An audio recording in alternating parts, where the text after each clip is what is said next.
আমি হযরতকে মাদ্রাসার পক্ষ থেকে নসিহত করার জন্য সবিনয় অনুরোধ জানাচ্ছি। السلام عليكم ورحمة الله وبركاته. وعليكم السلام ورحمة الله وبركاته.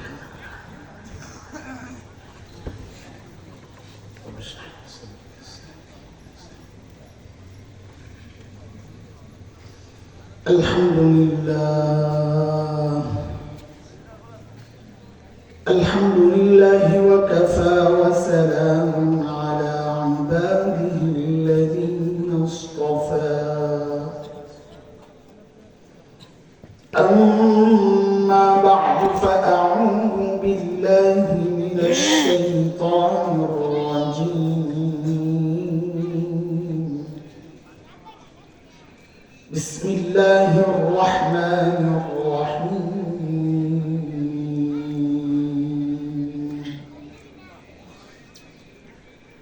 بلى من كسب سيئة وأحاطت به خطيئته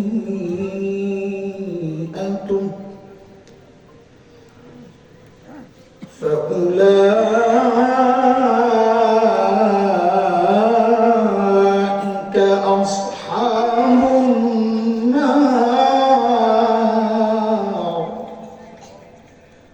هم فيها خالدون.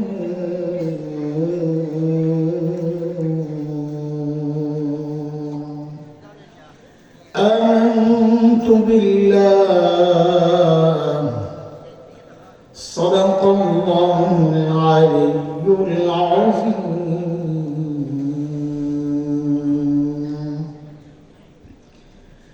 জামিয়া নুরিয়া মিরপুর কওমি মাদ্রাসার উদ্যোগে আয়োজিত আজকের এই বার্ষিক ওয়াজ মাহফিলের মুহতারাম সভাপতি,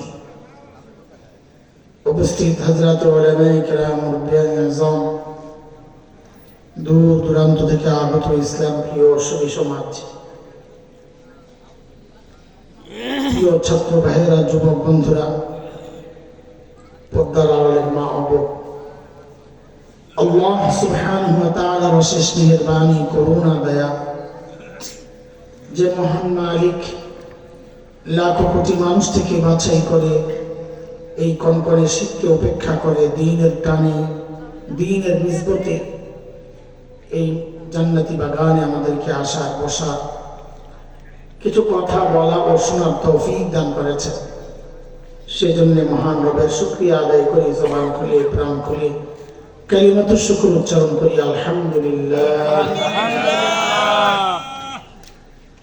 এতক্ষণ পর্যন্ত আমাদের অত্যন্ত প্রিয় মহব্বতের ভাই শেখ মাওলানা মিজানুর রহমান হাফিজাহুল্লাহ, তিনি তার চমৎকার ঢঙে কথা বলেন।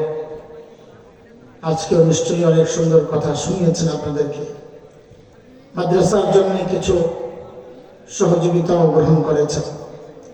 আল্লাহ তাআলা আমার ভাইকে লম্বা নেক হায়াত দান করেন, তার ইলমে, আমলে, জবানে আল্লাহ বরকত দান করেন এবং সারা জীবন উম্মতের হেদায়েতের ওসিলা হিসেবে আল্লাহ তাআলা তাকে কবুল করেন।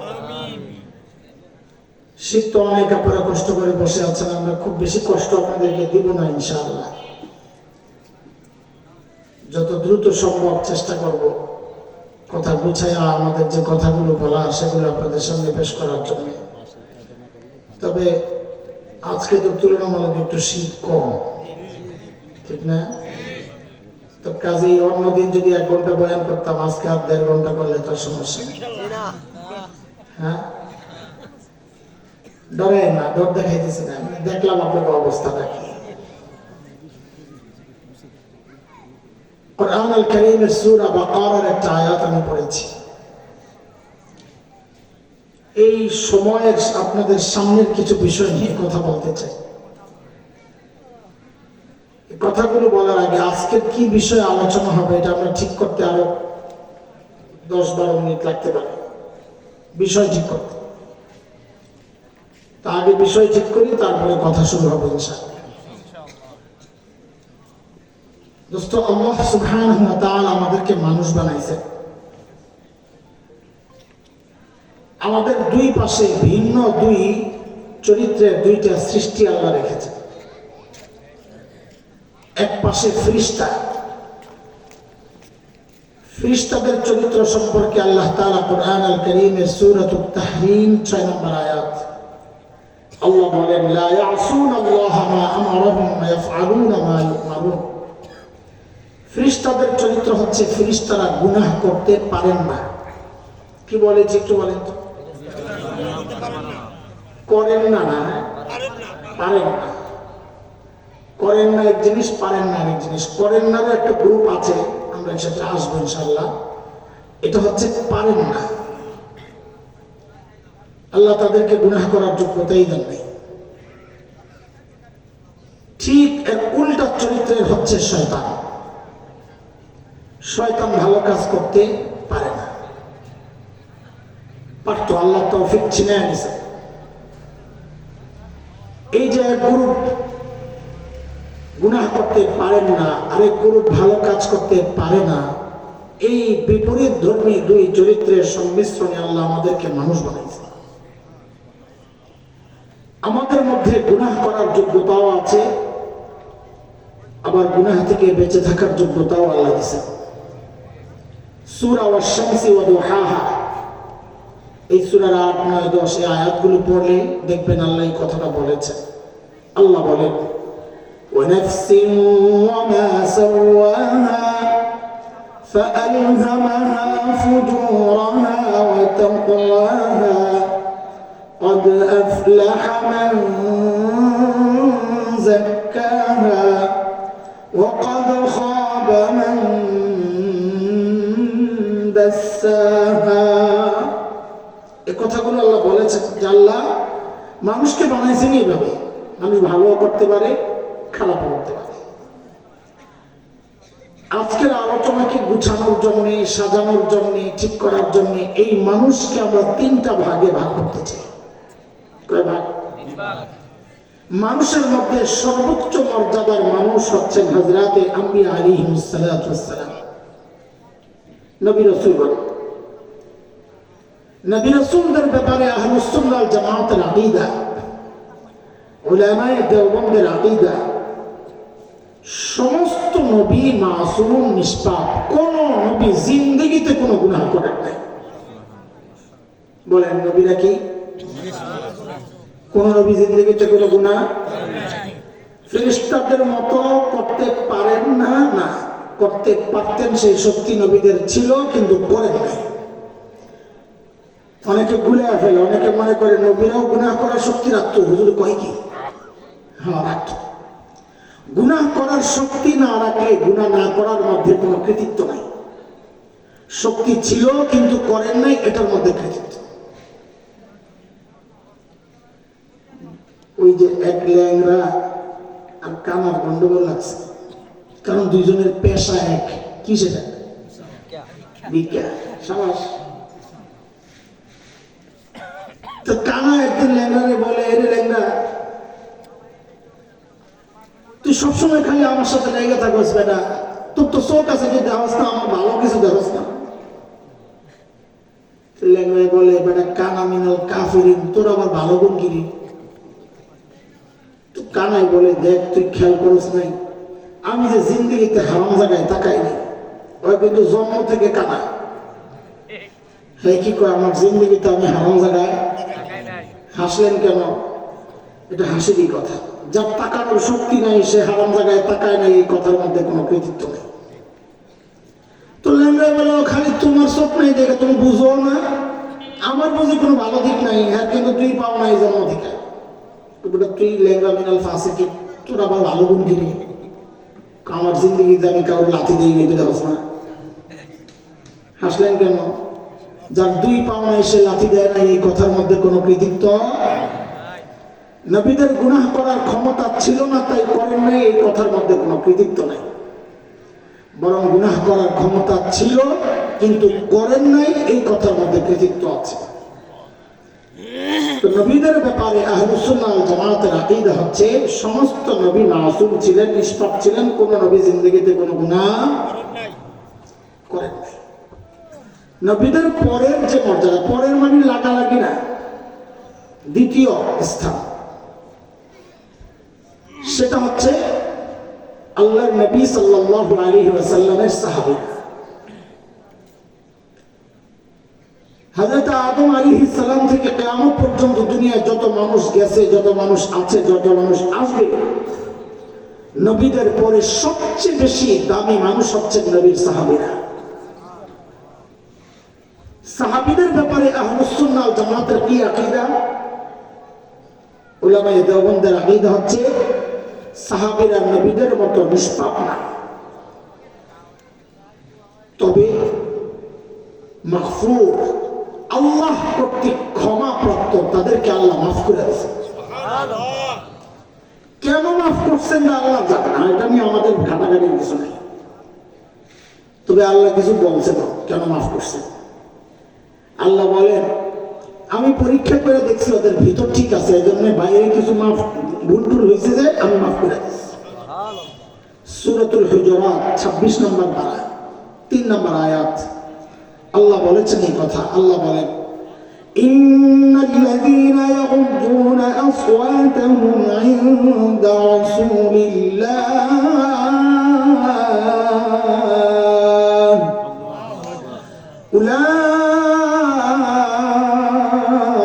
উলাইকা আল্লাযীনা ইমতাহানা আল্লাহু কুলুবাহুম লিত-তাকওয়া লাহুম মাগফিরাতুন ওয়া আজরুন আযীম।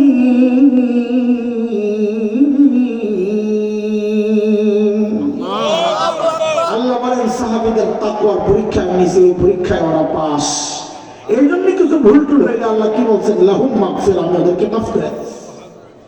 এই জন্য ভাই প্রসঙ্গক্রমে একটা কথা বলি, এই সমাজে কিছু দুষ্টু মানুষ আছে যাদের খেয়ে দেয়ে কাজ নাই, বসে বসে সাহাবীদের দোষ তালাশ করে।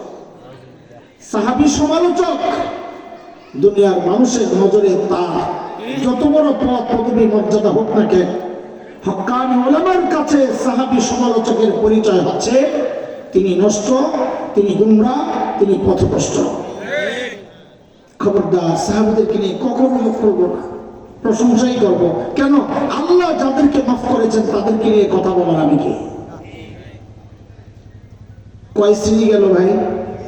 2 শ্রেণী, নবীদের শ্রেণী, সাহাবীদের শ্রেণী। এর পরের যে শ্রেণীটা, এটা হচ্ছে আমরা। নবীদের ব্যাপারে বিশ্বাস, নবীরা গুনাহ করেন নাই।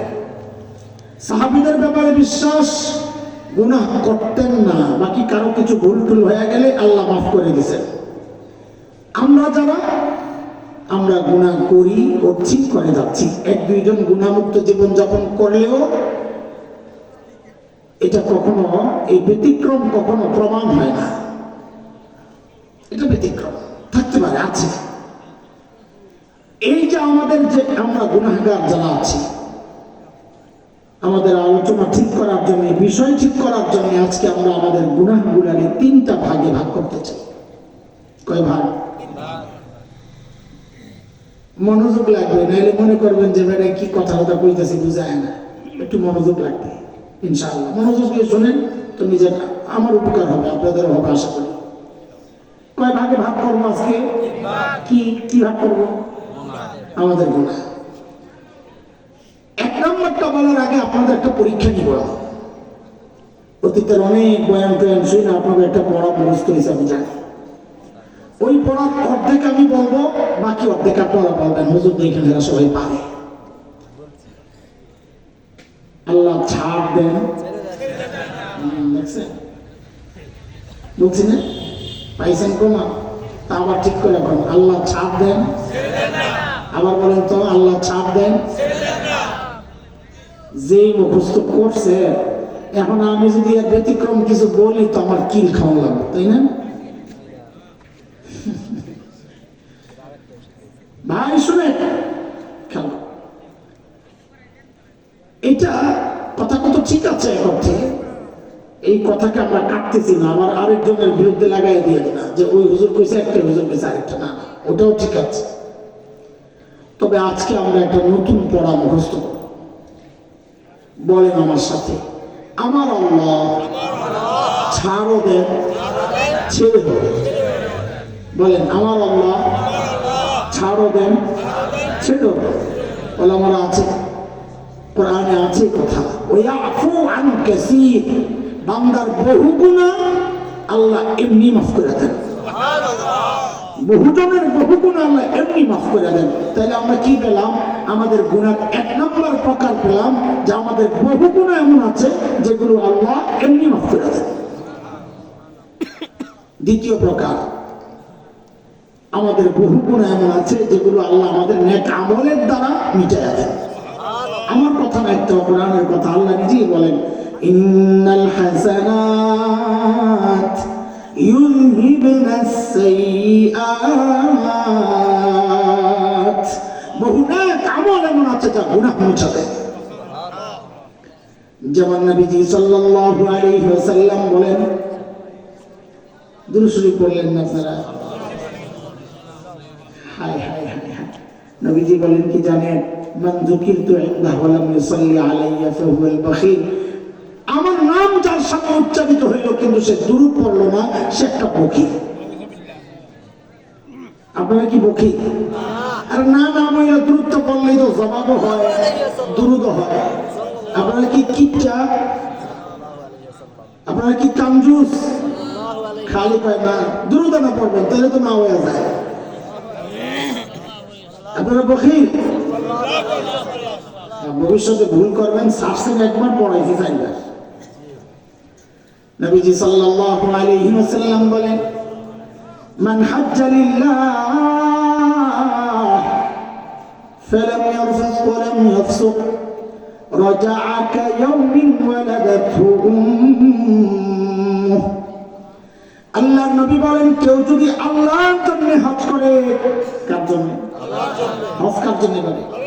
তো হজ তো করি আল্লাহর জন্য, তাহলে নবী আবার আলাদা করে কেন বললেন কেউ যদি আল্লাহর জন্য হজ করে? বোঝা গেল ঝামেলা আছে, কিছু মানুষ পাওয়া যাবে যারা আল্লাহর জন্য হজ করে। এরকম মানুষের অভাব নেই সমাজে। হজের আগেও দুর্নীতি করতো, হজের পরেও করে। হজের আগেও সুদ খাইত, হজের পরেও খায়।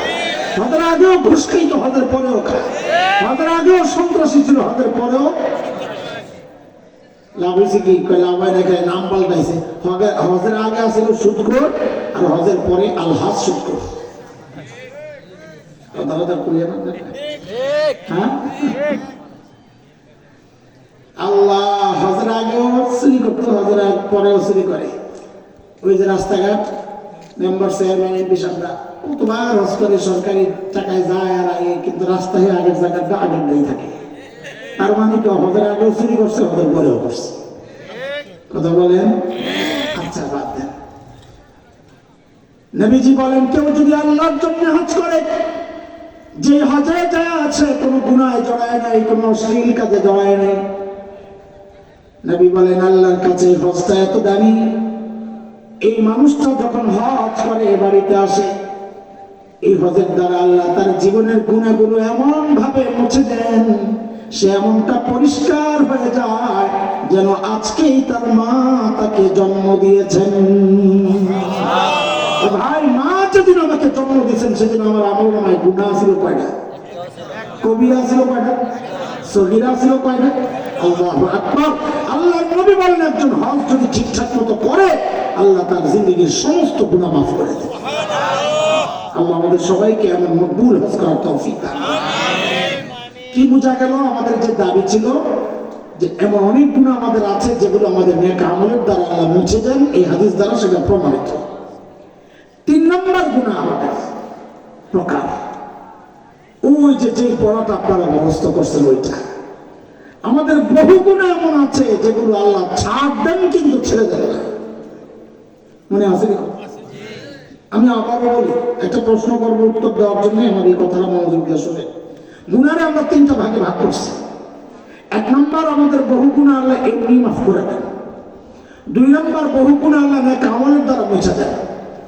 তিন নম্বর, বহু গুনাহ এমন আছে যেগুলো আল্লাহ ছাড় তো দেন কিন্তু ছেড়ে দেন না। এই যে তিন প্রকারের গুনাহ সাজাইলাম, একটু বুঝে শুনে বলেন তো, শুধু সংখ্যাটা বললেই হবে, 1 2 3 সংখ্যা বলবেন। এই তিন প্রকার গুনার মধ্যে আপনাদের কাছে সবচেয়ে ভয়ঙ্কর আর মারাত্মক গুনাহ কোনটাকে মনে হচ্ছে? কয় নাম্বার? 3 নাম্বার। মাশাআল্লাহ। কি সেটা? যে আল্লাহ ছাড় দেন কিন্তু। তাহলে এখন আপনাদের কাছে আমার জিজ্ঞাসা, যে গুনাহটাকে আপনাদের কাছেও ভয়ঙ্কর মনে হচ্ছে, সেই গুনাহটা চেনা দরকার কিনা? সেই গুনাহ থেকে বাঁচার উপায়টা জানা দরকার কিনা? বলেন বলেন বলেন। এটাই হচ্ছে আজকের আমাদের আলোচনার বিষয়বস্তু।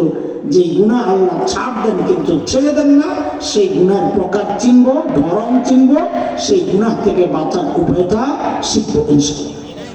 আজকের আলোচনার বিষয়বস্তু পাইছেন? ঠিক পাইছেন? কি কি কি? যে গুনাহ আল্লাহ ছাড় দেন কিন্তু ছেড়ে দেন না, সেই গুনাহ চিনব। কোন ধরনের গুনাহকে আল্লাহ ছাড় দেন ছেড়ে দেন না, ওই গুনাহ চিনব, আর ওই গুনাহ থেকে বাঁচার উপায় জানব। ঠিক আছে ইনশাআল্লাহ? থাকবেন ইনশাআল্লাহ সাথে? ইনশাআল্লাহ। আচ্ছা, না থাকলে সমস্যা নেই, মাইকওয়ালা আছে, অসুবিধা নেই। আচ্ছা আচ্ছা, ঘুমাইছে আচ্ছা না, তাকাই গেছে যে হুজুর কোন সময় ডাকবে, শীত লাগে শুয়ে গেছে, তুই শুয়ে থাক, বাকি কামরায় দিকে রাখ। এরা যে ওয়াজ শুনে আপনি হচ্ছে বেশি শুনে এরা যদি মন দিয়ে শুনতো সবটি বুঝুর করে দিত। হ্যাঁ, এত বয়ান এরা শুনে।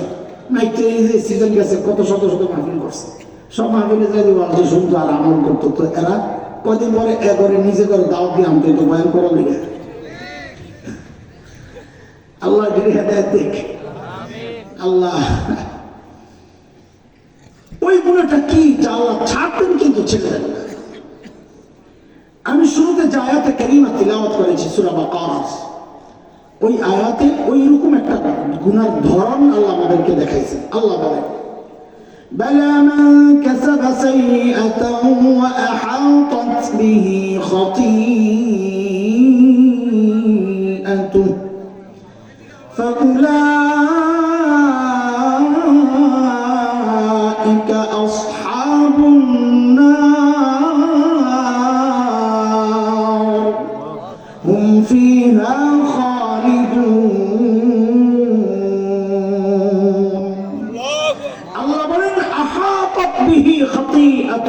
যে গুনাহ বান্দাকে ঘিরে নেয়, আল্লাহ বলেন আমি ছাড়বো না। গুনাহ ঘিরে নেয় মানে এটা আবার কি কথা? মুফাসসিররা ব্যাখ্যা করেন, যে গুনাহ বান্দা ছাড়তে পারে না, নিয়মিত করে, ফাইসা গেছে, নিয়মিত করে যে গুনাহ। এখন নিয়মিত করে, এটা কোন গুনাহ?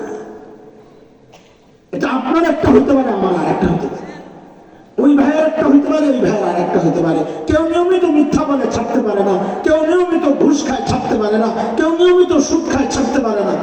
এক একজনের এক একটা হইতে পারে। কিন্তু আমরা এই সমাজ নিয়ে ভাবি, এই সমাজের দিকে তাকায় আমরা বুঝছি এই সমাজের বিশাল সংখ্যার মানুষ নিয়মিত এমন 5টা গুনাহ আছে যা করে ছাড়তে পারে না। আজকে এই 5টা গুনাহ নিয়ে আমাদের আলোচনা, যা এই সমাজের বিশাল সংখ্যায় মানুষ, বিশাল বলতে কি অধিকাংশ মানুষ এই গুনাহগুলোতে জড়িত। কি সেই গুনাহ? কয়টা গুনাহ ভাই? 1 নাম্বার, যে গুনার মধ্যে এই সমাজের বুড়াও জড়িত, জুয়ানও জড়িত, নারীও জড়িত, পুরুষও জড়িত, সাধারণ মানুষও জড়িত, হুজুরও জড়িত, মুরিদও জড়িত, কোনো কোনো পীরও জড়িত, মুসল্লিও জড়িত, কোনো কোনো ইমামও জড়িত। সব বয়সের, সব শ্রেণীর মানুষ যে গুনায় জড়িত, সেই গুনাহটার নাম হচ্ছে গীবতের গুনাহ। আমি এক একটা গুনাহ বলবো, আর খোঁচা দেওয়ার জন্য একটা কথা বলবো, পারলে অস্বীকার করে, পারলে অস্বীকার করে। এই সমাজের অধিকাংশ মানুষ গীবতের গুনায় জড়িত। আগে গীবত করতে একজন লাগতো, বদনাম করতে আরেকজনের, বদনাম করতে আরেকজন লাগবে না। একা একা বদনাম করা যায়? শয়তান কি ব্যবস্থা করছে, তোর পার্টনার তো নাও পেতে পারস, পার্টনাররা তোর সায় নাও দিতে পারে, সবসময় মন চাইলেই গীবত করবি, নাও পারতে পারস। শয়তান একটা ব্যবস্থা করছে, কি ফেসবুকে একটা পোস্ট দিয়ে দিলে তো হয়। আগে গুনাহ করতো পাশের মানুষকে লইয়া, এখন গুনাহ করে আন্তর্জাতিক পর্যায়ে। পোস্ট দিতে বাংলাদেশে, লাইক দেয় আমেরিকায়, শেয়ার করে আফ্রিকায়, আর কমেন্ট করে উঠবে। সারা দুনিয়া একটা গুণের মধ্যে জড়ায় গেছে, একটা গীবতের মধ্যে। সব শ্রেণীর মানুষ, ওলামা তলাবা ভাই যারা আছেন অল্প কয়েকজন, ও ভাই কলম সামলাও, জবান সামলাও, নিজের আমল বরবাদ করে না। যাদের যাদের গীবত হচ্ছে প্রত্যেকটা মানুষ আল্লাহর আদালতে আমাকে আসামির কাঠ করে দাঁড় করায় দেবে। প্রত্যেকটা মানুষ ক্ষমা চাইবে। আর আখিরাতের কারেন্সি হচ্ছে টাকা পয়সা, কারেন্সি হচ্ছে নেক আমল, বদ আমল। বদ আমলের কারেন্সি আমাকে জাহান্নামে নিয়ে যাবে, নেক আমলের কারেন্সি জান্নাতে নিয়ে যাবে। যেহেতু পাওনাদার দাঁড়ায় যাবে, নবীজি বলেছেন ওই পাওনাদারকে বিদায় করার জন্য রাস্তা একটাই, যারা গীবত করেছে তাকে বলা হবে তোমার নেক আমল দিয়ে তোমার এই গীবতের পাওনাদার বিদায় করো। বলে নেক আমল শেষ, বলে এবার তার গুনাহগুলোকে তুমি নাও। এমন এক ভয়ঙ্কর গুনার নাম হচ্ছে গীবতের গুনাহ। দুষ্ট প্রতিজ্ঞা করেন আজকে থেকে আমরা গীবত বলবো না, করবো না, শুনবো না। বলেন গীবত করবো না, গীবত শুনবো না। বলেন গীবত করবো না ইনশাআল্লাহ, কারো বদনাম করবো না ইনশাআল্লাহ। কি দরকার, আমার দোষের অভাব আছে নাকি আরেকজনের বদনাম করি? তাও এরকম পোড়া কপাল আছে সমাজে, আলেমদের বিরুদ্ধে লেখালেখি করে। এখন নির্বাচন আসছে, ঘোরার দিনে নির্বাচন, দুই পক্ষে চলে গেছে আলেম। এখন ওই পক্ষের ওলারা এই পক্ষ ওলাদের দালাল কয়, এই পক্ষ ওলারা ওই পক্ষ ওলাদের দালাল কয়। ফেসবুকে চলতেছে যুদ্ধ। খবরদার, খবরদার। এই জায়গায় যদি তুমি দেখো দাঁড়িপাল্লা আছে, তুমি দাঁড়িপাল্লা। এই জায়গায় দেখো হাত পাখা, হাত পাখা। ওই জায়গায় দেখো মিনার, মিনার। ওই জায়গায় দেখছো ঘড়ি, ঘড়ি। ওই জায়গায় দেখছো রিক্সা, রিক্সা। তোমার সামনে দিনের কথা বলে, ইসলামের কথা বলে, খেলাফত ব্যবস্থার কথা বলে, এমন যে কোনো প্রতীক তোমার সামনে আসবে, তুমি ওইটাই দাও। নির্দিষ্ট কারো পক্ষ নিয়ে আরেকজনের গীবত কইরা দেশ এমনি তো গেছে রসাতলে। আবার ইমানদাররা আর বিভক্ত হয়ে আল্লাহর রাস্তায়। বন্ধ করো তোমার কলম, বন্ধ করো জবাব। এই এক ভয়ঙ্কর গুনার মধ্যে সমাজ জড়ায়া, শুধু সমাজের অল্প কয়েকজন না, আমি তো মনে করি দুই একজন হয়তো বাকি আছে, বাকি সবাই যুক্ত। আল্লাহ তাআলা আমাদেরকে হেফাজত করে। এক নম্বর গুনাহ গেল গীবতের গুনাহ, মনে রেখেন কথা, ঠিক আছে? ইনশাআল্লাহ ছাড়বো তো ইনশাআল্লাহ। দুই নম্বর, এই সমাজের ওই যে আগের যে শ্রেণী বলছি, ওই শ্রেণী তো আছেই, দুঃখজনক হলেও সত্য। এই সমাজের ছোট্ট ছোট্ট বাচ্চারাও যে গুনাহটায় জড়ায় গেছে, সেই গুনাহটার নাম হচ্ছে টাচ মোবাইলের গুনাহ। পারলে অস্বীকার করে? ছোট্ট ছোট্ট বাচ্চারা এখন মোবাইল চালায়। তার সিনিয়রের কাছ থেকে সে জেনে গেছে কি সার্চ দিলে কি আছে। আমরা মাদ্রাসায় পেয়েছি, মাদ্রাসায় 10 বছরের বাচ্চা, তার কাছে কি বলবো, বাচ্চারা আছে কি বলবো, এমন ভিডিও তার কাছে আছে যেগুলো দেখলে ইমান যাওয়ার অবস্থা, এরকম অবস্থা। কই পাইছো? তার 7 বড় এক চাচাতো ভাই স্কুলে পড়ে, ওর থেকে পাইছে। বাচ্চাদের পকেটে পকেটে memory card. Residential model college আছে একটা ঢাকার কলেজ গেটে, সেখানে এক ঘটনা ঘটছে, পত্রিকায় আসছে। বাচ্চারা টয়লেটে যায় দেরি করে। কেন দেরি করে? তালাশ করতে গিয়ে দেখা গেছে বাচ্চাদের সবার কাছে গোপন টাচ মোবাইল আছে। টয়লেটে যায় উল্টাপাল্টা ছবি ভিডিও দেখে। শিক্ষকরা ব্যবস্থা নিছে, ওই জেদ মেটানোর জন্য পত্রিকায় আসছে। বাচ্চারা জেদ মেটানোর জন্য রাতে, ওটা আবাসিক, ওখানে বাচ্চারা স্কুলের বাচ্চারা থাকে, জেদ মেটানোর জন্য ক্লাসরুমে আইসা বেঞ্চের উপরে সব পায়খানা করে বেঞ্চগুলা ভরে দিয়ে গেছে। আলোচনা এত তুঙ্গে, তখন সারা দেশে একটা জরিপ হয়েছে। দোস্ত সতর্ক হন, সতর্ক হন। সারা দেশে জরিপ হয়েছে যে বাংলাদেশের ক্লাস 6-7-এর 65% বাচ্চা গোপনে শয়তানি দেখে। আপনি তো মনে করতেছেন আমার ছেলে এই কাম করে না। নিজের মোবাইল নিয়ন্ত্রণ করেন, বাচ্চাদের হাতে দিবেন না, খবরদার। আল্লাহর রাস্তে বলি, এই সমাজ, এই মোবাইলে সমাজ শেষ হয়ে যাচ্ছে, সংসার ভেঙে যাচ্ছে, পরিবার ধ্বংস হচ্ছে। কয় গুণে গেল বলেন তাড়াতাড়ি। কথাগুলো অনেকের খুব কষ্ট লাগবে আমি জানি, লাগলেও আমাকে বলতে হবে। ডাক্তারের কাম তো চিকিৎসা করা, অপারেশন করতে হলে তো কাটতে হইব। এখন রুগী ব্যথা পাইবে ওই চিন্তায় কি আমার অপারেশন বাদ দিতে হইব? জিদ করে না দিলে এখন খাবে না, না দিলে ঘুমাবে না। কেন? কারণ ওই ছোট কাল থেকেই যে আপনি অভ্যাস বানাইছেন, জিদ তো করবে। আগে দিছে এখন দিবে না কেন? কয় গুণা গেল বলেন? 3 নাম্বার আর 4 নাম্বারটা এখানে প্রলোভন আছে অনেক। বলবো কিনা চিন্তা করতেছি, আমার বিরুদ্ধে যাইতে পারে। এই কথা বলবো, তোমরা কি মনে করছো আমি তোমাদের জিজ্ঞাসা কথা বলতেছি যে তোমরা মানা করলে আমি বাদ দেবো? ভাবটা দেখলাম, কথা তো বলবোই, বলার জন্যই তো বসছে। খালি আমার জিম্মেদারি কথা বলা।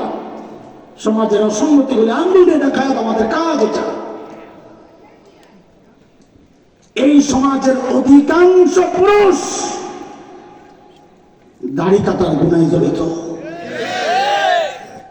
এই মজলিস দেখলে বোঝা যাবে না। হাটে যান, ঘাটে যান, বাজারে যান, কলেজ ইউনিভার্সিটিতে যান, এই সমাজের অধিকাংশ পুরুষ দাড়ি কাটার গুনায় জড়িত। বলেন আপনারা কথা ঠিক কিনা? কোন সাহসে কাটো ভাই? কোন সাহসে কাটো? জিজ্ঞেস করি, কোন সাহসে কাটো? আরে আল্লাহর নবীর সামনে দাড়ি ছাড়াচ্ছে হারামে, তুমি কেমনে দাঁড়াবো? স্মার্ট সাজো, দাড়ি কাইটা। আমার নবীর চেয়ে স্মার্ট পুরুষ আল্লাহ বানান নাই, বানাবেন না, আসবেও না। আমার নবী কি দাড়ি কাইটা স্মার্ট ছিল না? নাইকা। তোমাকে কে বলেছে দাড়ি কাটলে স্মার্ট হয়? শয়তানের ধোঁকা। এর জন্য দাড়ির দাম কি তুমি জানো নি? কারে দেখা তুমি দাড়ি কাটতেছ? ওই ইহুদি নাসারাদেরকে দেখা। এই দাড়ির দাম জানো নি? সুরতের দাম জানো নি? আল্লাহু আকবার, আল্লাহু আকবার। নবী মুসা আলাইহিস সালামের বিরুদ্ধে আসছিল ফেরাউনের জাদুঘরেরা। খেলবে খেলবে, জানেন না গল্প? খেলবে। ওই সময়ের সিস্টেম ছিল এই যে প্রতিযোগিতা হয়, খেলা হবে, সবার ড্রেস এক হইতে হয়, ইউনিফর্ম। কি বলে? জার্সি। জার্সি, সবার জার্সি এক হইতে হয়। ক্রীড়া মন্ত্রণালয়ের দায়িত্বে যিনি আছেন গিয়ে নবী মুসা আলাইহিস সালামের তশকিল করতেছেন, হুজুর আপনার জামা বানাইতে, ওই যে আমরা জাদুঘররা এখন মতো জামা বানাইতে। হযরত মুসা আলাইহিস সালাম তো এমনি কঠিন মানুষ, তার জামা বানাতে পারে গেছে ভাই, পড়ছে বেড়ায় বিপদে। এখন যদি মুসা আলাইহিস সালামের জামা হেগো মতো না বানাইতে পারে, আর ফেরাউন যদি দেখে মুসা আলাইহিস সালামের পোশাক আলাদা, জাদুঘরের মতো এরকম জার্সি গায়ে দেয় নাই, তখন তো ফেরাউন যাবো ঠিক পায়, মন্ত্রীর কলা যাবো। হ্যাঁ তো সিস্টেমের কলা বানায়, হ্যাঁ তো রায়না করে টানা নাই, হ্যাঁ ডাইরেক্ট কবর রায়না করে বানায় দেয়। মন্ত্রী একটা বুদ্ধি পেয়েছে, যাই জাদুঘর করে বুঝাইছে, ভাই ও মোল্লারে তো কথা শোনাইতে পারি না, মোল্লায় তো বড় কঠিন, তোমরা একটা কাজ করো, তোমাকে পোশাক সব মোল্লার মতো বানায় নাও, তাইলে আমি ফেরাউনকে কইতে পারো এইবারের খেলার জন্য এই পোশাকটা নির্বাচন হয়েছে। দেখছেন কারবার? আরে ইমানের উপর, হকের উপর যদি একজন অটল থাকে, গোটা সমাজ পরিবর্তন হতে পারত। আমরা উল্টা বলি, কই হুজুর সমাজের লোক একটু মিল টিল দিয়ে চলতে হয়। না না, সমাজ তোমার সাথে মিল দেওয়া চলবে, তুমি হকের উপর শক্ত থাকো। শুরু হয়ে গেছে, জাদুঘররা রশি ছাড়ছে, রশি সাপ হয়েছে, এটা হলো মিল্কি। মুসা আলাইহিস সালাম লাঠি ছাড়ছে, লাঠি অরিজিনাল সাপ হয়েছে, এটা হলো অলৌকিকতা, মুআজিজা। মুআজিজার মধ্যে বস্তু পরিবর্তন হয়, জাদুর মধ্যে বস্তু পরিবর্তন হয় না, ভেলকে দেখানো হয়। জাদুঘররা বুঝে গেছে, আরে আমগুলো রশিতে রশি রয়েছে, মুসারটা তো অরিজিনাল সাপ হয়ে গেছে, বুঝছে ওই বেটা আসল নবী, সাপের সাথে মুসলমান হয়ে গেছে। এখন মুসা আলাইহিস সালাম অবাক হয়ে গেছেন, আল্লাহ আমারে পাঠাইলেন ফেরাউনের কাছে, ইযহাব ইলা ফিরাউন ইন্নাহু তাগা, পাঠাইলেন ফেরাউনের কাছে, হেদায়েত দিলেন জাদুঘরদেরকে, বুঝলাম না কিছু। আল্লাহ কি বলেছেন নবী? আমি যখন দেখলাম সমস্ত জাদুঘরের সুরত, বাহ্যিক ড্রেস আপনার মতো, তা ওদের প্রতি আমার মায়া লেগে গেছে, আমি ওদেরকে হেদায়েত দিয়েছি। এক একজন নবী মুসার সূরত ধরার কারণে জাদুকরদেরকে আরো কিছু ব্যাপার আছে, আদব দেখাইছেন, নবীকে আগে বলছেন যে আপনি আগে ফালান। এই কিছু আদব দেখানোর জন্য নবীর সূরত ধরার কারণে আল্লাহ সমস্ত জাদুকরদেরকে দ্বীন দিয়ে দিয়েছেন, ইসলাম কবুলের তৌফিক দিয়েছেন, হেদায়েত দিয়ে দিয়েছেন। আর আমার নবী, শ্রেষ্ঠ নবী মুহাম্মদুর রাসূলুল্লাহর সূরত ধইরা তুমি আমি জান্নাতে যেতে পারবো না, এটা কল্পনা করো কেন? আমাদের বড়রা উদাহরণ দিছে, একজন মায়ের কাছে মৃত সন্তানের ছবি, মা ছবিটা গালে লাগায়, ঠোঁটে লাগায়, আরে আমার কলিজার টুকরার ধন, আমার কলিজার টুকরার ছবি, মারা গেছে সন্তান। একজন আইসা বুঝায় বাচ্চাটা মারা গেছে, দেখে দেখে নিজের জ্বালা তুমি কেন বাড়াইতেছো, রে পুরালো ছবিটা পুরালো। মা আপনি উঠছেন, আরে বলো কি, আমার কলিজার টুকরার ছবিটা আমি করতে পারবো না। এর জবাব জিজ্ঞেস করি, বলো তো এই ছবির মধ্যে ছেলের গোশত আছে কয় টুকরা? হাড্ডি আছে কয়টা? পশম আছে কদ্দুর? চামড়া আছে কদ্দুর? কিছুই নাই। দেখতে শুধু ছেলের মতো একটা ছবি। ছেলের মহাব্বতের কারণে মা যদি ছবিটা পড়তে রাজি না হয়, তাহলে এটাও বুঝে নাও ভাই, একজন মা তার সন্তানকে যতটা ভালোবাসেন, আমার আল্লাহ তার হাবিব সাল্লাল্লাহু আলাইহি ওয়াসাল্লামকে তার চেয়ে 1000 কোটি গুণ বেশি ভালোবাসে। সন্তানের ভালোবাসার কারণে মা যদি সন্তানের ছবিটা পড়তে রাজি না হয়, আমরা দাড়িওয়ালারা আশাবাদী ইনশাআল্লাহ, আল্লাহ তার হাবিবের মুহাব্বতের কারণে এই হাবিবের সূরতওয়ালাদেরকেও জাহান্নামের আগুনে পোড়াবেন না, পোড়াবেন না ইনশাআল্লাহ, পোড়াবেন না ইনশাআল্লাহ, পোড়াবেন না ইনশাআল্লাহ। একটু আগে মাদ্রাসার জন্য কালেকশন হয়েছে না? হ্যাঁ, আমি একটু কালেকশন করি, রাখবেন আপনারা? এটা নগদ কিছু ওড়াই, টাকা না। একজন আল্লাহর বান্দা আমরা এই মসজিদ থেকে নিব আজকে ইনশাআল্লাহ, যে আজকের পর ওয়াদা করবো, হুজুর আমি আর কোনোদিন দাড়ি কাটুন না, ওয়াদা করলাম। একজন মানুষ, আল্লাহু আকবার, ওই যে আরো দাঁড়ায় গেছে, সাবাস মাশাআল্লাহ। যার দাড়ি আছে তিনি না, যার নাই, যার নাই এমন, ওই যে বাচ্চাটা দাঁড়াইছে পিছনে, আপু দাঁড়াও, তুমি দাঁড়াও, মুখ খোলো, মুখ খোলো, আসো কাছে, আসো স্টেজে আসো, হাত উঠাইছো যে, আপনি লজ্জা পাইতেছে, আসো আসো আসো। কে হাত উঠেছিল? কে? পিছনের বাচ্চারা হাত উঠাইলে না তুমি? ওদের আবার পিছনের দিকে তাকায়, আরে তোমারই তো বলতেছি, রাখছো দাঁড়ি, মাশাআল্লাহ, কাইটো না।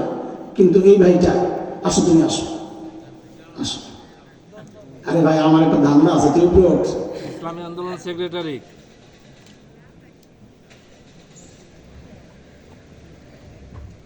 পিসাবের লোক, পিসাবের লোকের সুরত এমন উঠে, আজকের থেকে প্রতিকে নতুন হয়েছে না? মাশাআল্লাহ, আসো আসো।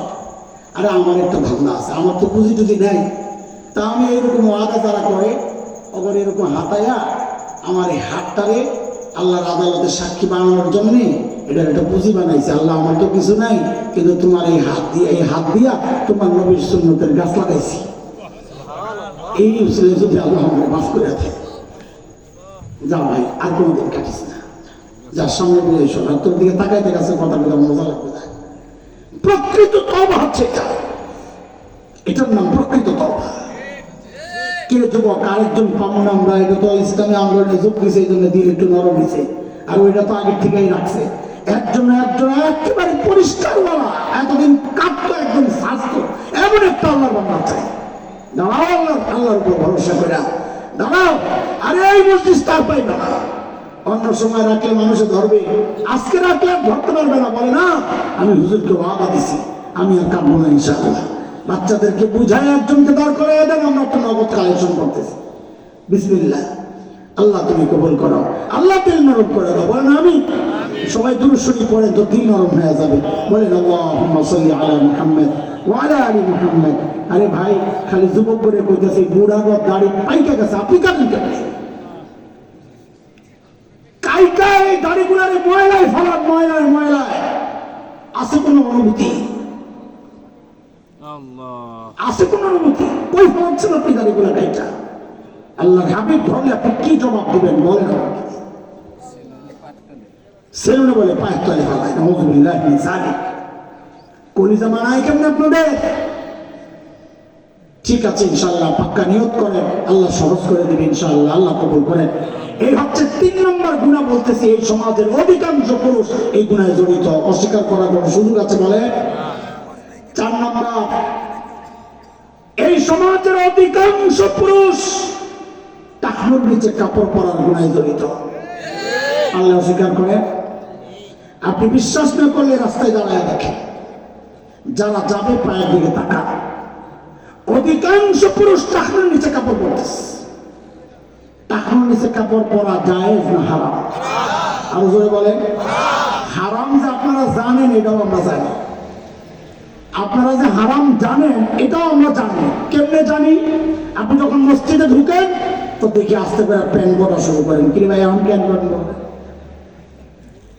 এখন কেন প্যান্ট করতেছেন? মানে কি প্যান্ট, এই যে টাকনুর উপরে প্যান্ট পরা, এটা নামাজের ফরজ না, এটা পুরুষের জন্য সার্বক্ষণিক ফরজ। তার মানে আপনি মসজিদে যায় প্যান্ট পরতেছেন, আপনি কি বুঝান? মসজিদ থেকে বাইরে হলে প্যান্ট আবার টাকনুর নিচে পাঠায় দেন, কি বুঝান? আমি যখন মসজিদে ঢুকি তখন আমি পুরুষ, মসজিদ থেকে বাইরে হলে আরেকটা। আমি তো মহিলা বলতে চাই না, আরেকটা বললাম, হ্যাঁ বুঝাবো। এটা কিভাবে শোন? যতক্ষণ কাপড় টাকনুর নিচে থাকবে ততক্ষণ আল্লাহ লানত করতে থাকবে। আল্লাহ তাআলা আমাদেরকে হেফাজত করেন এই গুনাহগুলো থেকে। আমার কথাগুলো যদি কষ্ট পান মাফ করেন, কিন্তু এই চরম মস্তক কথায় কয় গুনাহ গেল? 1 নম্বর গীবতের গুনাহ, 2 নম্বর টাচ মোবাইলের গুনাহ, 3 নম্বর দাড়ি কাটার গুনাহ, 4 নম্বর টাকনুর নিচে কাপড় পরার গুনাহ। আমাদের মাইক উপরে লাগানো আছে, আমাদের মা বোনদের শোনার কোন ব্যবস্থা আছে? শুনবেন ওনারা? শাস্তি, আমার কাম শাস্তি। 5 নম্বর গুনাহ, যে গুনাহ এই সমাজের অধিকাংশ পর্দানশীল নারী জড়িত। আগে থেকে বেঠিক ছিল, এটা কি কমন পড়ছে? বেডি গভর্নমেন্ট করে কি যে মজা পায় শয়তানের হাতে। এই সমাজের অধিকাংশ কোন নারী? পর্দাশীল নারী। পর্দা যে করে না তার কথা বলছি না, পর্দা করে কিন্তু অধিকাংশ পর্দাশীল নারী যে গুনাহে জড়িত। আপনার কাছে কেমন কেমন লাগতে পারে? আই কথা বলবে না, বোকার মতো হাসে, লজ্জা নাই? দাঁত কেলিয়ে হাসতেছে, হাসির কথা হচ্ছে নাকি? তাহলে অসভ্য দেখা। পারিবারিক শিক্ষা পাও নাই না? মজলিসে বসে কি করতে হয়? খালি হাসো বসে বসে, অসভ্য জানোয়ার।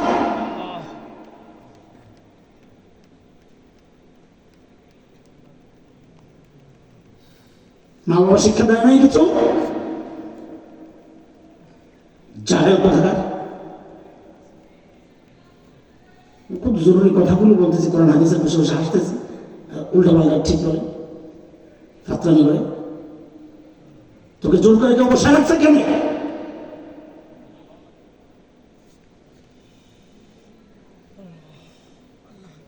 খোদাই গজবের কোনো চিন্তা নাই না? খোদাই গজবের কোনো চিন্তা নাই? রাস্তাঘাটে কুত্তার মৃত্যু হবে, এরকম বেয়াদবি করলে মজলিসে বসে হাসে।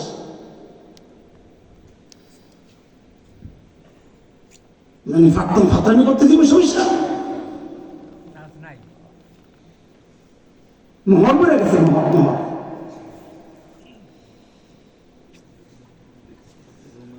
এই যে 2 দিন পরে আপনারে ধরবে রাস্তায়, যেগুলো মাহফিলে বসে হাসতে পারে সে রাস্তা দিয়ে চাকরি করতে পারবে।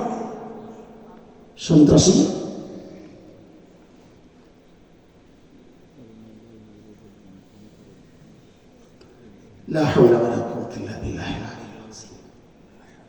বলতেছিলাম এই সমাজের অধিকাংশ পর্দানশীল নারী যে গুনাহে জড়িত।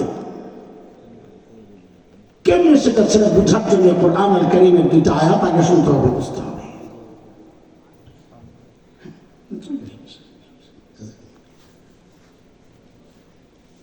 সূরাতুন নূর 18 নম্বর পারা 30 নম্বর আয়াতে আল্লাহ পুরুষের পর্দা সম্পর্কে বলেছেন। 31 নম্বর আয়াতে আল্লাহ মেয়েদের পর্দা সম্পর্কে বলতে গিয়ে ছোট্ট করে একটা বাক্য আল্লাহ ওয়ালা ইউবদিনা জিনাতাহুন্না, মেয়েরা যেন তাদের সৌন্দর্য প্রকাশ না করে। মুহাক্কিক আলেমরা বলেন এই কথাটাই হচ্ছে পর্দার মূল পয়েন্ট, সৌন্দর্য গোপন করা।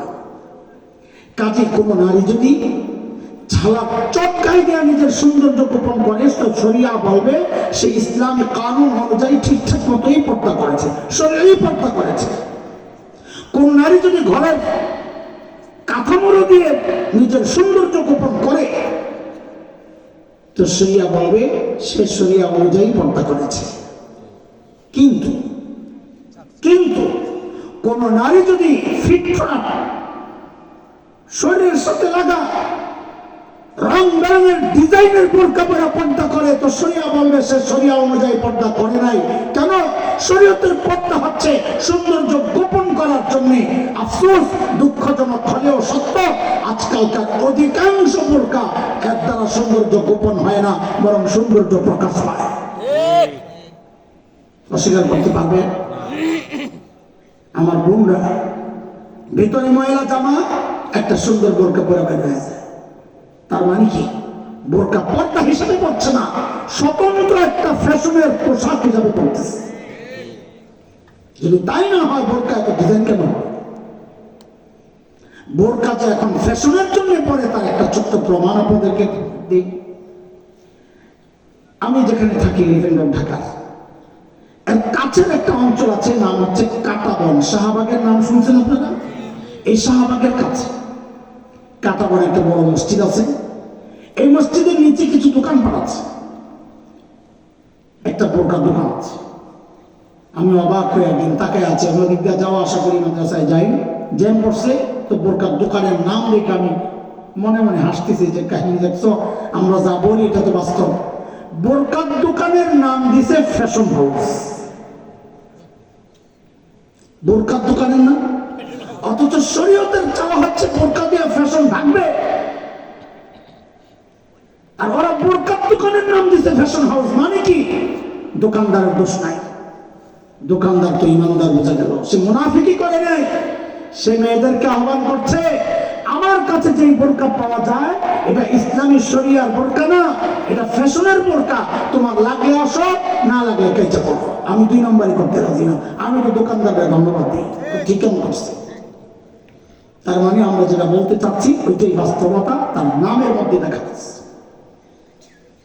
যাই হোক, কথা আগাচ্ছি না, অনেক কথা হয়ে গেছে। 5টা গুণের কথা বললাম, একটু ভেবে চিন্তে দেখেন, এই 5টা গুণা এই সমাজের অধিকাংশ মানুষ এই গুণাগুলো করতেছে। আমার কথা শেষ হয়, তার চেয়ে ভয়ঙ্কর আরেকটা দিক আছে। আমি খুব লক্ষ্য করছি, এই গুণাগুলোতে যারা জড়িত, যারা গিবত করতেছে, মোবাইল, টাচ মোবাইলে সময় দিতেছে, যারা দাড়ি কাটতেছে, যারা টাকার নিচে কাপড় পরতেছে, যারা ফ্যাশনের বোরকা পরতেছে, অধিকাংশের দিকে তাকায় দেখছি, বুঝেছি, আমাদের চিন্তা দেখা, এই গুনাহগুলোতে যারা জড়িত, অধিকাংশ মানুষ এই গুনাহগুলারে গুনাহই মনে করে না।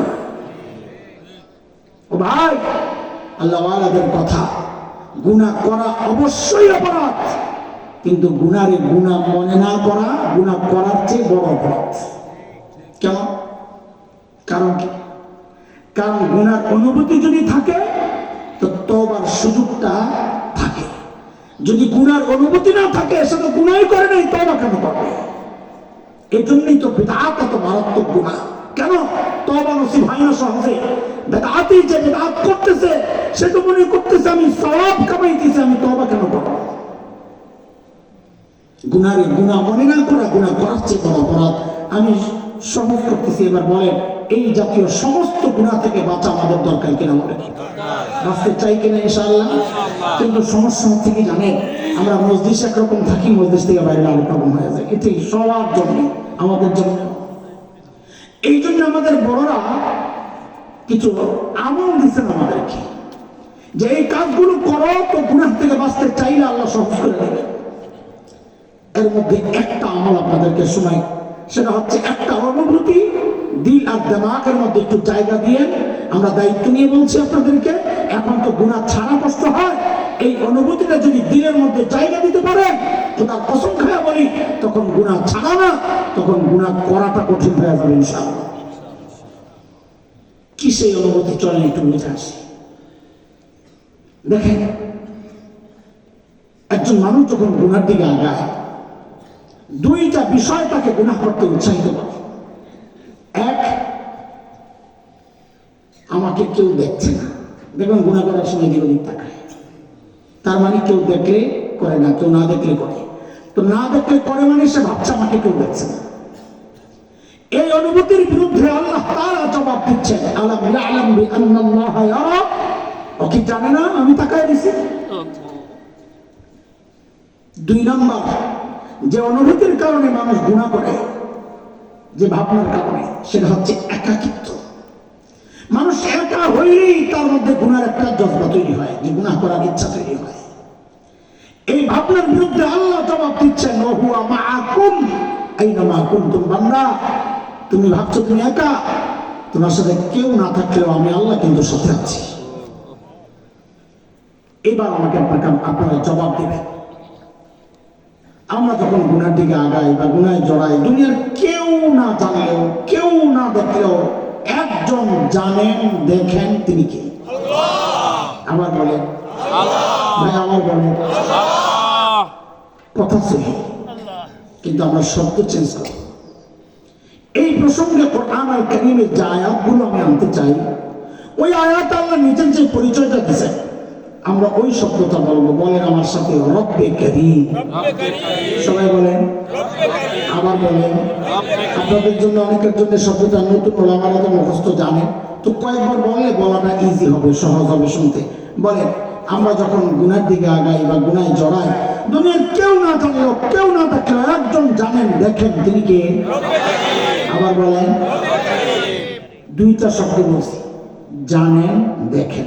আরেকটা যুক্ত করেন, তিনি তখন পেছন থেকে ডাকতে থাকেন।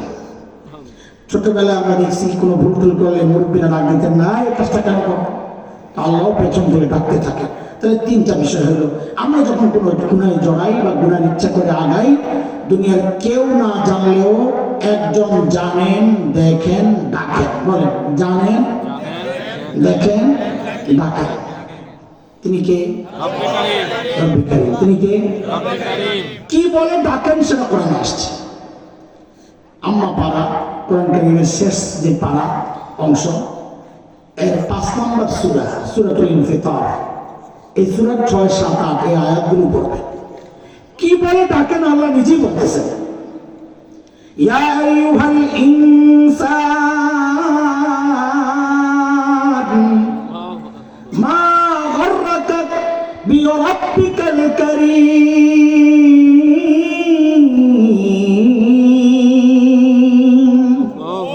আমি আপনি যখন গুনার দিকে আগাই, তখন আল্লাহ ডাকতে থাকেন, রে মানুষ, কারীম রবের ব্যাপারে তোরে কে ধোকায় ফেললো?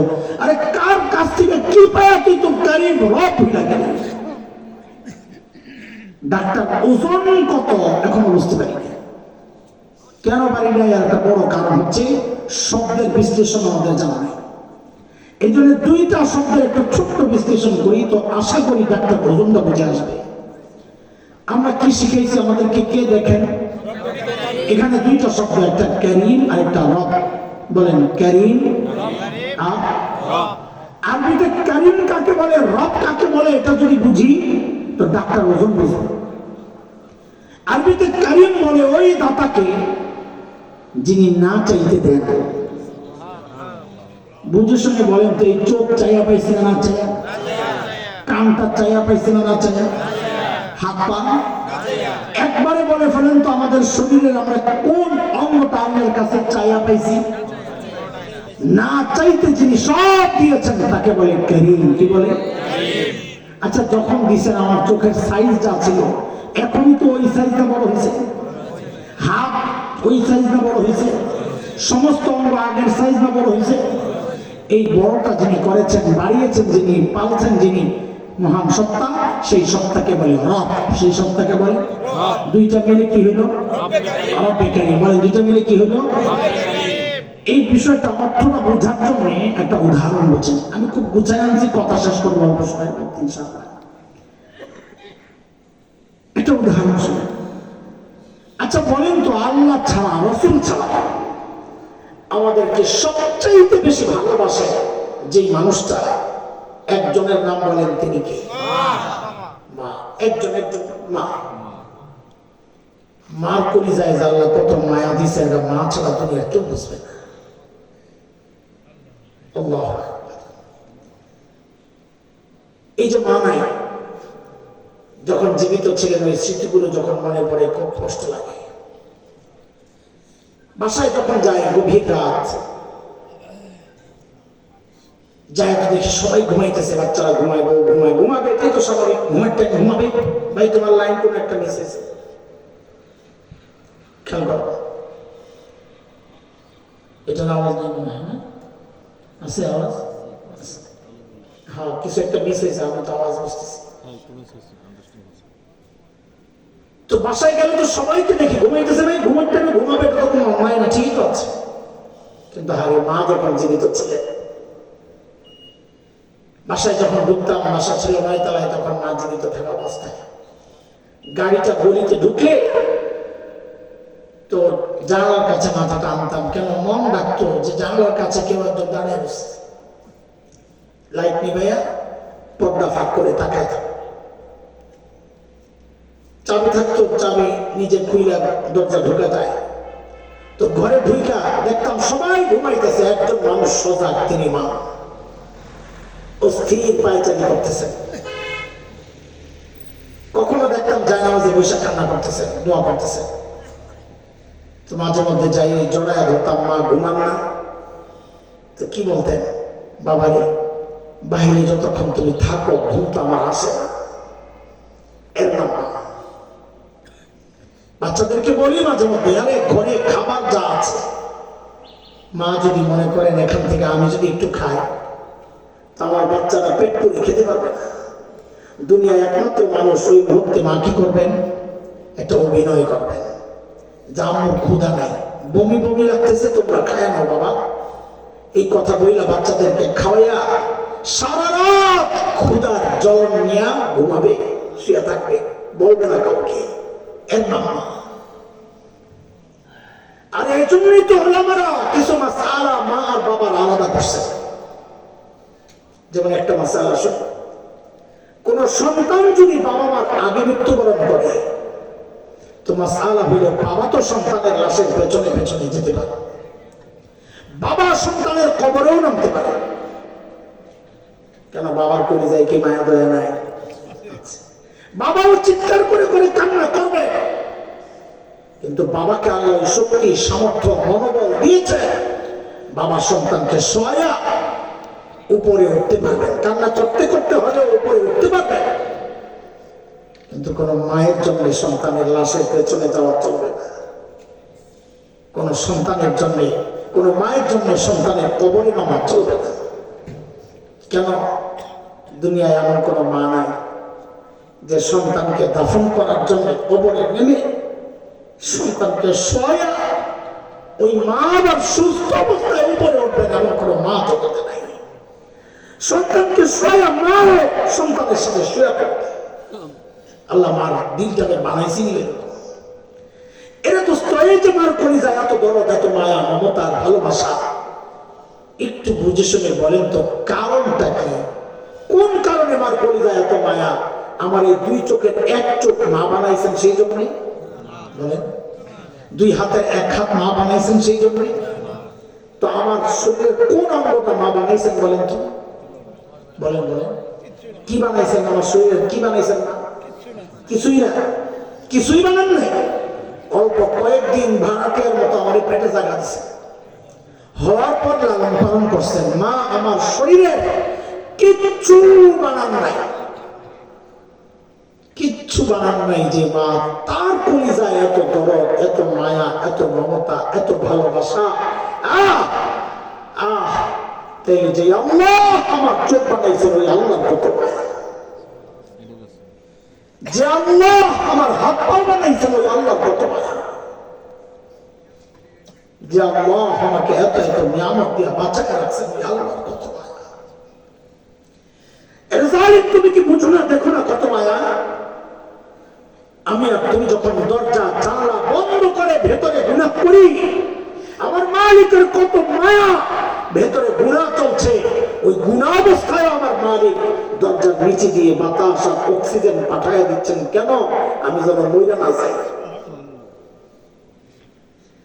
এরে আমার ভাই বন্ধুরা, আমি আর আপনি যখন গুনার দিকে আগাই, তখন এই মায়ার কথাগুলো মনে করিয়ে দিয়ে দিয়ে আমার মালিক আমাকে ডাকতে থাকেন, ইয়া আইয়ুহাল ইনসান মা গররাকা বিরাব্বিকাল কারীম।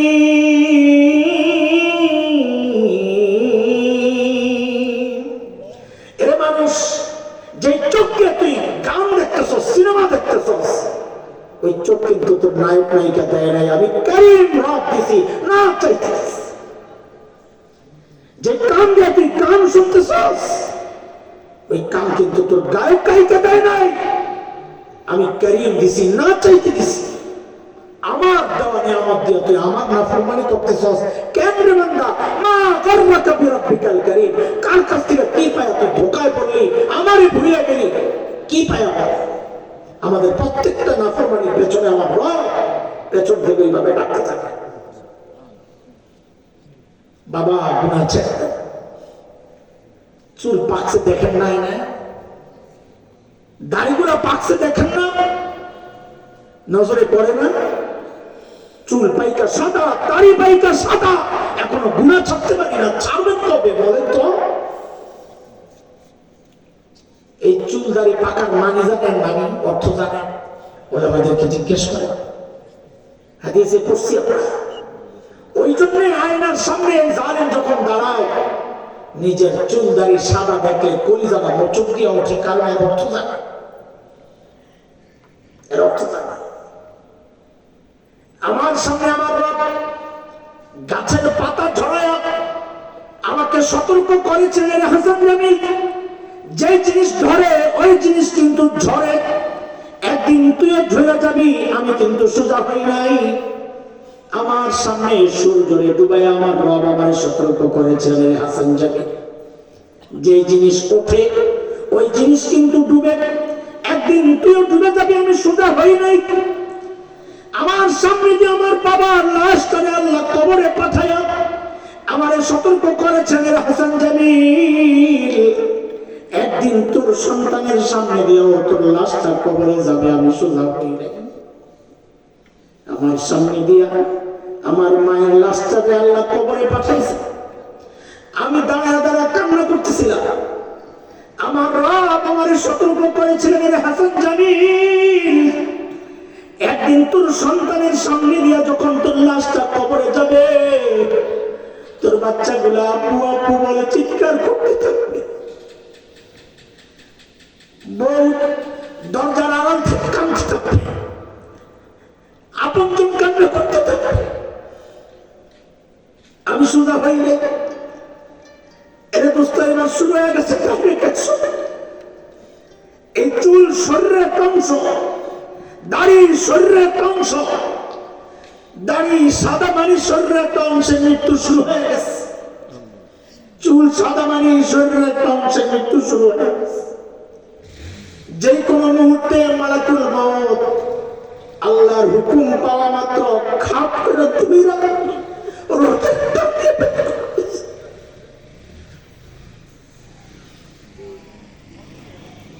যুবক, তুমি কিন্তু এই ধোকা খেয়ে না। আমার তো চুল এখনো কালো পাকে নাই, ভালো করে উঠেও তো নাই, আমার লম্বা হায়াত পরে রয়েছে। নিজের ঠিক করতে পারবো, আখিরাতের পুঁজি বানাইতে পারবো, বয়স আছে।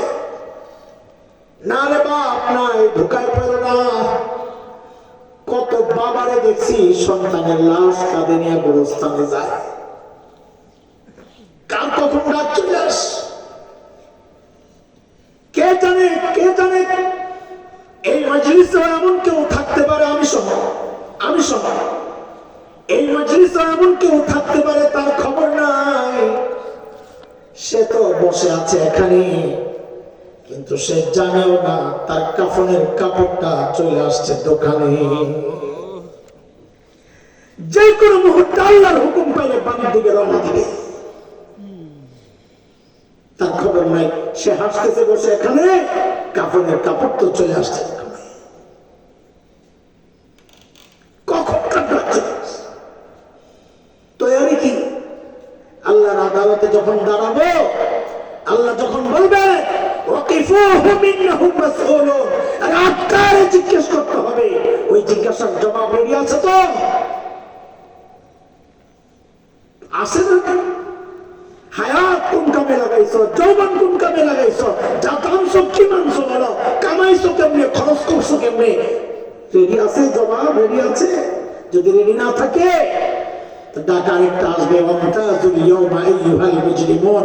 অপরাধী দুনিয়ায় আমার নেককার বান্দাদের সাথে উঠছস বসছস খাইছস চলছস কিচ্ছু বলি নাই, আজকে আলাদা হয়ে যা, আজকে একসাথে থাকার আর সুযোগ নাই, আলাদা হয়ে যা। কই যাবে এত অঙ্গ? হাসর তো আল্লাহ অপরাধীদেরকে অঙ্গ বানায় উঠাবেন, কই যাবে? কিছুই তো দেখে না। আল্লাহ তখন আযাবের ফেরেশতাদেরকে হুকুম করবেন, খুযুহু ফাগুল্লুহু সুম্মাল জাহিমা সাল্লু, এগুলোর ধর মেরি পড়া তাই না, সেই না জাহান্নামে ফেলায়। কি দিয়ে বেঁচে? সুম্মা ফি সিলসিলাতিন যারউহা 70 যিরাআন ফাসলুকু, 70 গজ লম্বা শেকল দিয়ে পেঁচাবে, বডিটা বড় বানিয়ে দিবে। কেমনি বেচাবে? মনে করছেন দুনিয়ায় যেমনি বান্ধে এমনি না। সবচেয়ে সুন্দর তাফসীর করতেন সাহাবীদের মধ্যে যে মানুষ, হযরত ইবনে আব্বাস রাদিয়াল্লাহু আনহুমা। ইবনে আব্বাস বলেন শেকল দিয়ে কেমনি বেচাবে জানো? শেকলের একটা মাথা নাকের ছিদ্র দিয়ে ঢুকাইয়া পায়খানা রাস্তা দিয়ে বের করে পেঁচায় ফেলাই দেবে। এই ভয়াবহ অবস্থার মুখোমুখি দাঁড়াতে না চাইলে গুনাহ ছাড়ে, বাবা গুনাহ ছাড়ে, যুবক গুনাহ ছাড়ো। আমার কথাগুলো তোমাদের হৃদয়ে টাচ না করলে এর চেয়ে ভালো করে বোঝানোর ক্ষমতা আমার নাই। শেষ চেষ্টা করতে পারি, তোমরা চাইলে যুবক আমার সামনে আসো, সামনে এসে তোমাদের পাওগুলো দাও, আমি ওই পাওগুলোর জড়ায় ধইরা সারা বসে বসে কান্না করি, তাও গুনাহ ছেড়ে দেবে, গুনাহ ছেড়ে দেবে বাবা, গুনাহ ছেড়ে দে। আরে এই গুনাহওয়ালা চোখ নিয়ে মালিকের সামনে কেমনে দাঁড়াবো বলো? এই গুনাহওয়ালা হাত পাও নিয়ে মালিকের সামনে কেমনে দাঁড়াবো? যখন আমার চোখ, আমার কান, আমার হাত পাও আমার মালিকের কাছে আমার বিরুদ্ধে সাক্ষী দিবে। বাচ্চা বাচ্চা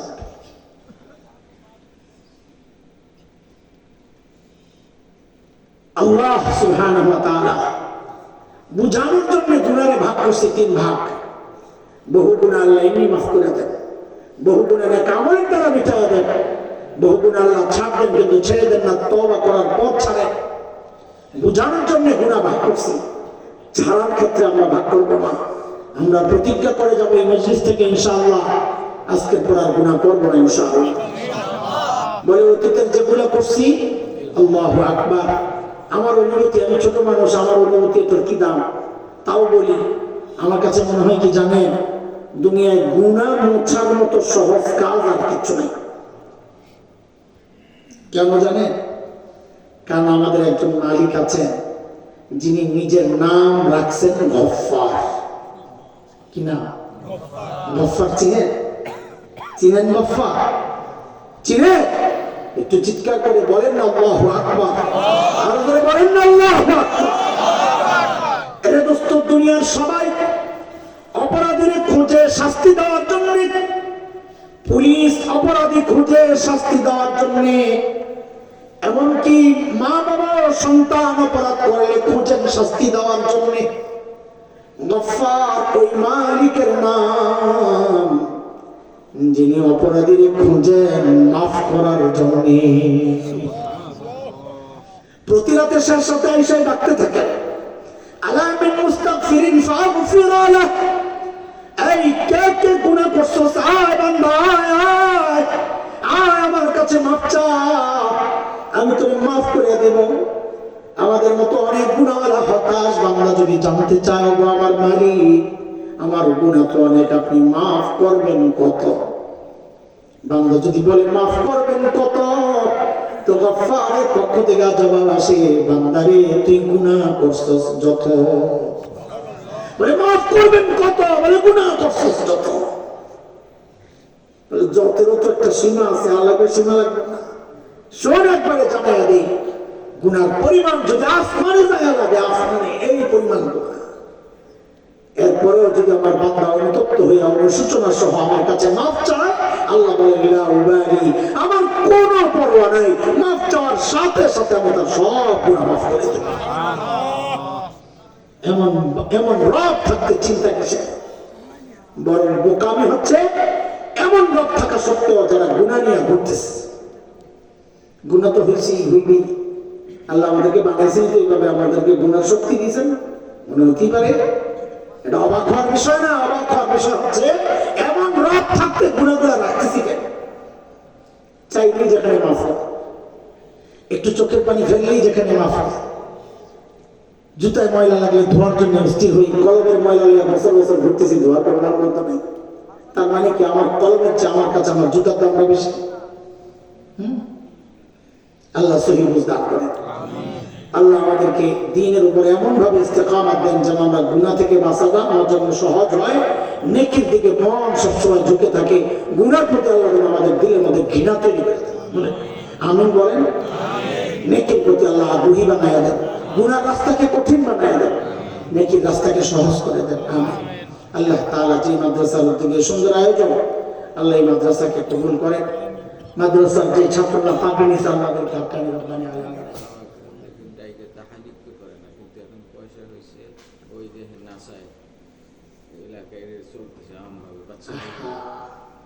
বাচ্চা হইলে হিজরা আইসা না, হিজরা আইসা বাচ্চা না না। সুন্নাহ হচ্ছে বাচ্চা হইলে একজন আল্লাহ বুজুর্গের কাছে একটা খেজুর নিয়ে যাবেন, রিয়া এমনি একটু চাবায় চাবায় একদম পিসা নরম করে দিবেন আঙ্গুলের। বাচ্চাকে নিয়ে গেলে সবচেয়ে ভালো, তুমি নিজেই চাবাইয়া একটু খেজুর, চাবানো খেজুরটা বাচ্চার উপরের তালের মধ্যে এরকম লাগাই দেবেন। দুইটাই সুন্নাহ, চাবানো সুন্নাহ, নিজে লাগাই দেওয়া সুন্নাহ। তো এইটা করবো, এই যে না চাইবো টাকা দিব, এগুলা একটা বাচ্চার শুরুটাই হইল খারাপ দিয়া, গোড়ায় গলত। গোড়াই তো গলত। যাকে আপনি বরণ করছেন নাচ গান দিয়া, সে তো আজীবন নাচ গানের মধ্যেই থাকবে। একজন আল্লাহওয়ালার সর্বপ্রথম লালাটা যদি তার মুখে ঢুকায় দেওয়া যায়, তা আল্লাহওয়ালার মতোই আল্লাহ তাকে কবুল করবেন। এই সামাজিক এই সমস্ত এই বাজে কাজগুলো আমাদের ছাড়া উচিত। কি লাভ আছে? আমাদের বাচ্চার উজ্জ্বল ভবিষ্যতের জন্য তার কানে আজান আওয়াজ আল্লাহু আকবার ধ্বনি শোনায় দেন।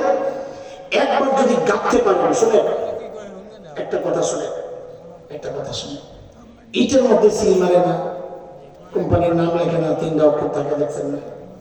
হ্যাঁ, এটা কি ইট বানানোর পর লাগায় না কাঁচা মাটির মধ্যে লাগায়? কাঁচা মাটির মধ্যে যখন ইটের সিলটা পড়ে যায়, ওই ইটে পোড়ানোর পরে কি সিলটা মুছে যায়? হ্যাঁ, বুঝছেন না? এইটাই বুঝেন।